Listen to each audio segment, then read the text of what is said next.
All right, today we're ranking the Chucky movies. I've liked the Chucky movies in the past. It's not a franchise that I've really dove much into. I'm pretty sure I'd only seen Child's Play and maybe Bride of Chucky back in the day, but my wife is obsessed with Chucky. She has a problem. Her problem is Chucky, and I facilitate that problem. So I thought it would be fun to actually go through the entire franchise finally. Over the years we've been together, we've kind of pieced together things here and there, but I still had some of them that I was missing, and now we're going to rank them from my least favorite to my favorite of the franchise. There are a total of 9 titles in the Chucky Child's Play franchise, with Child's Play being 1 through 3, and then there's some Chucky movies. There's 4 Chucky movies, a Chucky TV series, and then a Child's Play reboot. So let's get into this. Wait, right there. This video is sponsored by me. If you want to support what I do, you can consider becoming a member or a Patreon. Anything helps, but you could also just subscribe, like, and share the video as well. All that goes a long way in helping me out in what I do, and I appreciate everything, but most importantly, I just appreciate you watching the video. Back to the video. Starting off at number 9, my least favorite is the Child's Play remake from 2019. This movie is about as sanitized and as processed as possible for a remake. It strips away everything that kind of made the franchise somewhat unique and instead delivers a very just blando experience that's also incredibly worse. The whole point of Chucky and Child's Play is that it's Charles Lee Ray. He voodoos himself into a doll, and that's the killer doll. In this movie, it's an AI doll. My biggest compliment to the film overall is just that Mark Hamill's in it. Mark Hamill is awesome, so that's pretty cool. He does a decent job here with the voice role, but everything outside of that kind of just sucks. Chucky looks bad. The whole film looks bad. It looks really artificial through the whole thing, pretty much. Like, it has this weird, artificial look to it that I just absolutely hate. And yeah, I hate everything about this. It feels like a significantly lesser experience than anything else that the franchise has to offer. One thing that you'll notice when we go into this franchise is that Chucky, in terms of the slasher characters, the slasher guys, the slashers, the ones that do the slashers, Chucky has actually had a pretty good run, and a lot of that is because the main creator, Don Mancini, has been a part of the franchise pretty much from the beginning to currently.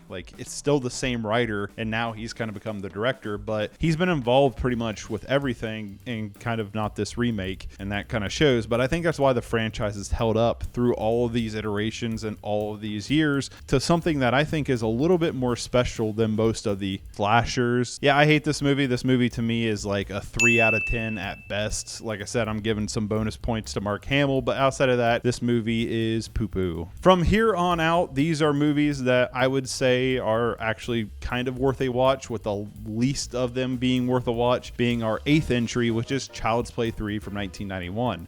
Chucky's gonna be a bro. This is the last film in the Child's Play franchise, and you can kind of look at Chucky in 2 different subsets. There's the Child's Play era, and then there's the Chucky era, and the problem is every one of these is a sequel to kind of the one before it. So I think to get the full effect of Chucky, there is a barrier of entry where I think it's kind of required to go through this entire franchise. And while I think Child's Play 3 is the worst of the actual Chucky movies, because I wouldn't count Child's Play 2019 as an actual Chucky movie, Child's Play 3 is the lesser of them all because it feels the most uninspired, and then it's also kind of done better. The same idea is kind of done better in Chucky the TV show in season 2. So basically this picks up years after Child's Play 2, where Andy Barclay goes to a military academy when, guess what, Chucky shows up, and it just feels really uninspired. This feels very run of the numbers, almost just what's the checklist of slasher stuff we have to get through. Sure, there's a couple decent kills Chucky pulls off. I especially like the opener kill, but for the most part, a lot of this is just substandard slasher stuff that you would get from anywhere else, and as a Chucky film feels definitely the least inspired, because even the creator Don Mancini said the same thing, where it was kind of he didn't have a lot of inspiration to write this one because he was pretty much forced to squirt this out right after Child's Play 2. Just kind of feels like it lacks originality. With that being said, though, this is still a pretty decent decent watch. I believe it is sub 90 minutes, so it's a pretty quick watch, but it's also not a bad capper for the Andy Barclay story that we'll pick up later. So that is Child's Play 3, and I would be at like a 5 out of 10 on that one. Coming in next I think is where the series starts to pick up, at least for me. And I think you'll notice that while I'm rating these off, you'll probably be like, wow, some of these ratings are kind of low. First off, a 6 out of 10 is not a bad rating. Okay, it's better than average. A 5 out of 10 means it's average, at least in my scale. But in the whole grand scheme of things, I think this is a solid franchise all the way through, and a 6 out of 10 could mean it's still a good movie that I'd recommend that is heavily flawed, which is where Curse of Chucky falls into play. Released in 2013 after a long gap from C to Chucky, we kind of reboot the franchise somewhat again with Curse of Chucky as Nika, a paraplegic played by Brad Dourif. Brad Dourif being the voice of Chucky through this entire franchise, pretty much always the voice of Chucky unless it's the Child's Play remake. His daughter Fiona actually plays Nika in the movie, which I think is actually pretty cool, but she is a paraplegic living with her mother when Chucky arrives and her mother ends up dead, and now it's the kind of classic, all right, is it really a doll? You know what I mean? It's kind of played out, but what I like about the Child's Play series is it kind of takes that played out thing and it still kind of does fun things with it to you as the viewer are in on the joke, if you will, that you know this doll is alive, and it does kind of lean into a little bit more of absurdity. Now, Curse of Chucky feels much more like a straightforward horror film, kind of like Child's Play 1 and 2. I would say Child's Play 3 tries to play more straight-laced horror. I just don't think it does it very well. But like Bride of Chucky, Seed of Chucky, and then I think moving forward with like Cult of Chucky and the Chucky TV series, what you'll start to see is you'll see it will be a little bit more leaning into the absurdity, kind of leaning a little bit more into the comedy. And I think Curse of Chucky is trying to be a little bit more straight-laced. But in the whole grand scheme of the Chuckies, I definitely don't feel like Curse of Chucky is a super duper straightforward horror film, but also kind of leans a little bit into the absurdity, which is why I think it's actually pretty enjoyable. With that being said, it does have some decent kills despite the film looking pretty cheap, which is something that you could complain about just between the lighting and the framing and things like that. The film doesn't look super high budget, and that also boils into Chucky himself. This isn't quite the worst Chucky has looked in the whole entire franchise. We'll talk about that here in a minute, but he doesn't look great in this film either. However, the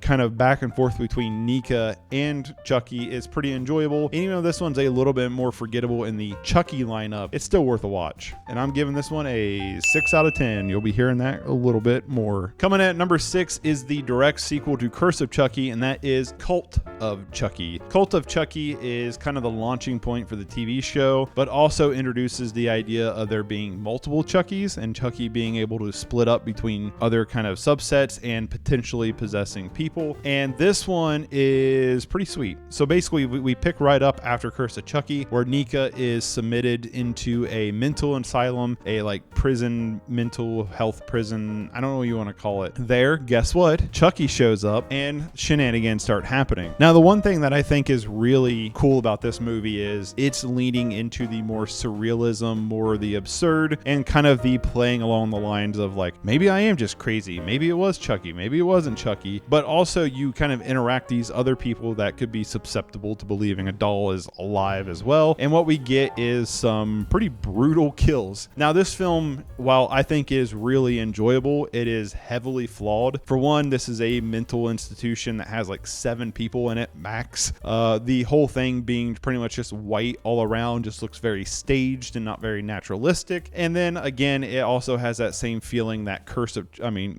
Chucky had, which by the way, you might stumble over titles, but with Curse of Chucky, where it just kind of looks really cheap. Now, I will say this is the worst Chucky has ever looked on film. As the doll itself, I think the doll looks fine, but when they have to use like the animation, or I'm not quite sure if they use animatronics or CG or some kind of blend of both, Chucky looks weird. He moves weird, he talks weird, and he just looks weird. And yes, it can be very distracting. Now, there are some really interesting shots, some very kind of surrealist shots that I found really enjoyable, but the real standout here is Nika's character, her whole entire story arc, and especially the ending. But then on top of all that is some of the kills in this are insanely brutal.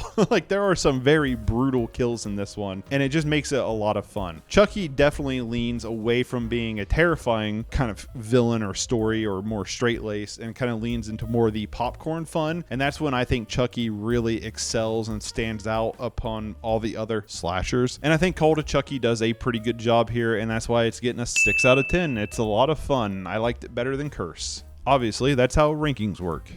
Coming at number 5 is Child's Play 2. Child's Play 2 probably has some of the most iconic scenes in it, I would say, for the Chucky franchise. I mean, there's so many great shots and moments and look in this film, and it's a really fun film overall. The film picks up right after Child's Play 1 and follows Andy Barclay as he's put into a foster system where, again, guess what? Chucky shows up. Chucky's got a score to settle, all right? You know, Chucky just always seems to pop up in these movies. I don't know why. But as Chucky shows up and starts terrorizing the foster family, it's up to Andy and his stepsister, or foster sister if you will, to take Chucky out, which leads to a toy factory scene that I honestly think is probably one of the best moments in the Chucky franchise. Not quite the best, but it would be in the talking point. That whole climax in the toy factory of this movie makes the entire film worth it. It's a great payout. It's a great way to end the film, and there's some great moments in there. But outside of that, like back into the film, I really don't have too much to say about that, which is why this is getting a 6 out of 10 and why it's number 5. Coming at number 4 is the Chucky TV series. Now, there is a 3-season Chucky TV series, three seasons, I think 8 episodes a season. And I gotta be honest with you, this isn't a season I would really recommend, or I mean a show I'd really recommend until you have seen pretty much the rest of the franchise, because this is a direct sequel to Curse and Cult and Seed and Bride and Child's Play 1, 2, and 3. This is literally the continuation of all of those films. And as someone who went into this series with only seeing Child's Play 1, most of Child's Play 2, Seed of Chucky, and Bride of Chucky, there was a lot of things that I felt like if I would have seen the other films going into this, I probably would have enjoyed this series a lot more and gotten a lot more out of it. Yes, you can technically watch most of these as standalones, but I feel like what you'll get is much less significant than if you watch everything going into it. So there is a barrier of entry for the Chucky franchise, and especially the TV show. However, this TV show is very up or down, and the reason why ended up so high on this list is because when the show is up, it is amazing. It is some of the best slasher stuff you can ask for. But when the show is down, it is actually pretty bad. For me, I thought season 1 was pretty good. It was a pretty solid entry into the series, and I had a lot of fun with it. I was surprised with Chucky they were able to even carry an entire season. Season 2, on the other hand, starts to split things up, and while I found Tiffany's whole entire side of the story to be a lot more interesting, I kind of found what Chucky was doing to be a lot less interesting. But I've come to realize that it was kind of a better version of Child's Play 3 in terms of how it's structured and proceeds, because basically they're doing the exact same thing. And then season 3 of Chucky, I was starting off the season feeling a little disappointed in it, but the back end of the season, and I'm going to say this to be honest with you, the back end of season 3 is probably the best Chucky Child's Play stuff that's out there. The end of season 3, the last like 4 or 5 episodes of season 3 is honestly amazing, and it's some of my favorite stuff to do with the little psychopath. It's just amazing. It's really, really well done, and they go so far and so over the top with it that it makes it a completely rewarding experience for someone who's been following the franchise for so long, or at least following through, watching everything. Someone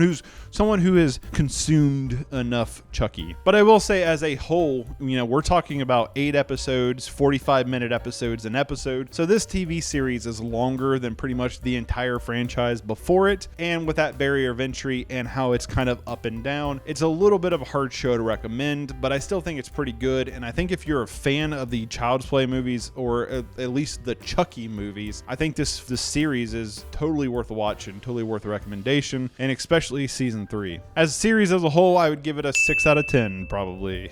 Like I said, I'm saying that a lot. Coming in at number 3 for me is the original Child's Play, the one that started it all. Andy Barclay receives a toy. That toy is possessed by a serial killer named Charles Lee Ray, and that is our setup for the film. Now, I will say Child's Play, the original, is a special little slashers film that I do enjoy quite a bit. It is playing it pretty straight-laced. It is trying to be more horror than comedy, and for that, I do find the film to be pretty enjoyable. But in terms of like the straight-laced, more horror-focused movies in this franchise, I do think this is the one that does it the best. We're targeting a small child that doesn't really quite know what's going on, and there are stakes and there are, I guess you could say, punishments for the character there as well. This is, or can be, kind of nihilistic. And one thing about Chucky that I've always liked about him is every time he's on screen, you're not sure who is going to survive, because he is kind of a wild card.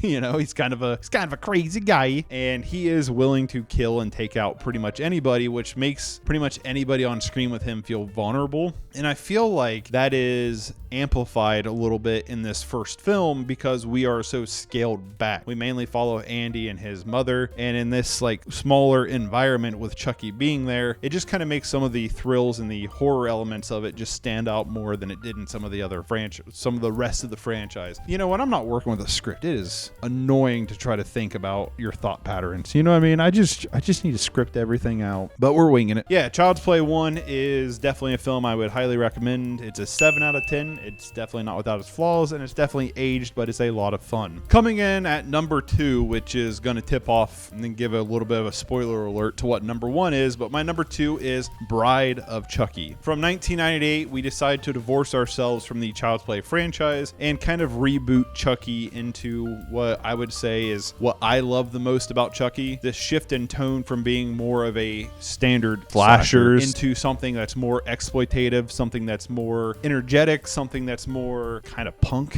I guess. In a way. And I think it really services the story tremendously to move into that direction. Basically, Bride of Frankenstein follows Tiffany Valentine, who wants to bring Chucky back, and she does just that. Tiffany being Charles Lee Ray's ex-girlfriend, played by Jennifer Tilly. Well, guess what? She gets killed by Chucky and ends up in a doll as well, and thus the new bride duo, Tiffany and Chucky, go on a murder spree when they rope in a couple of kids who are potentially blamed for what Chucky is doing. That is something that's like a motif throughout this entire series I really like, is kind of everybody else gets blamed for Chucky's murders except for Chucky. You know, whoever ends up having this doll is the one who gets blamed, and that's kind of a fun motif. But also this movie just feels like that late 90s, early 2000s, where we have a lot of like heavy metal in the soundtrack, and it kind of has this look. But here's my thing, speaking of looks, this movie and the movie we're going to talk about next are the best that Chucky the doll has ever looked, or the dolls in general. Bride of Chucky and the next film that we'll talk about here in a minute are, in my opinion, the best looking dolls through the entire franchise. They look so great here, and I think that's why, at least in my opinion, when I think of Chucky, at least for me, I don't really think of Child's Play. I think of these two movies. These are the two core movies for me in the Child's Play Chucky franchise that really, I think, cements what I love about the franchise, but also what I think the franchise is trying to be. I think these are the two perfect iterations of that, and I really love it for that. This movie is a horror comedy in a way that works on every way. We get some horrific deaths, but we also get some really funny moments as well. And Tiffany and Chucky, just following them, are just, they have such great chemistry, which is funny because, you know, one's basically doing a voiceover. I guess in a way they're both kind of doing voiceovers, but they have such great chemistry as characters that it just totally works, and it expands upon this universe, creating horror icons along the way. And I just really love this one, and this one's an 8 out of 10 for me. Now that leads into my number 1, my favorite film of the entire franchise, and honestly what I would consider just a essential viewing, but I also realized that in order to get into my number 1 pick, you do have to at least watch Bride of Chucky because it's a direct sequel to that, and that is Seed of Chucky. Seed of Chucky is my favorite Chucky movie. It has been ever since I watched it for the first time. This movie is wild, it's over the top, it's crazy, and I love just how absolutely like meta and just insane the story is willing to go here. So if you don't know what this one's about, Chucky and Tiffany have a baby from Bride of Chucky, okay?